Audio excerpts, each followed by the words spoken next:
Hello everyone, welcome to our channel.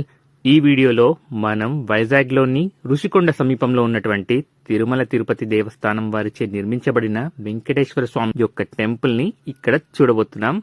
ఈ temple యొక్క drone visuals మీకు ఖచ్చితంగా నచ్చుతాయని అనుకుంటున్నాను. సో ఫుల్ వీడియో చూడండి. ఈ టీటీడీ టెంపుల్ కి కొండ కింది నుండి మీరు మెట్ల మార్గం ద్వారా వెళ్ళొచ్చు, లేకపోతే పక్కకే ఉండే రోడ్డు మార్గం ద్వారా కూడా వెళ్ళొచ్చు. మెట్ల మార్గం ద్వారా వెళ్తే మీకు అప్రాక్సిమేట్లీ ఒక 100 స్టెప్స్ వరకు ఉంటాయి. మీరు పర్సనల్ వెహికల్ ద్వారా వస్తే కింద పార్కింగ్ లో వెహికల్ పెట్టేసి ఐదర్ మెట్ల మార్గం ద్వారా వచ్చేయండి, లేదంటే టీటీడీ వాళ్ళ వెహికల్ కూడా ఉంటుంది, ఆ వెహికల్లో కూడా మీరు పై వరకు రావచ్చు. ఈ టెంపుల్ వచ్చేసి వైజాగ్ రైల్వే స్టేషన్ నుంచి 15 కిలోమీటర్స్ డిస్టెన్స్ లో ఉంటుంది. ఋషికొండకి పక్కకే ఉంటుంది. సో ఈ టెంపుల్ కి రావాలంటే మీరు బై బస్ ద్వారా గానీ, ఆటో ద్వారా గానీ, క్యాబ్ ద్వారా కూడా రావచ్చు. ఈ వీడియోకి ఒక లైక్ చేసి మన ఛానల్ ని ఫస్ట్ టైం విజిట్ చేస్తే సబ్స్క్రైబ్ చేసుకోండి. అండ్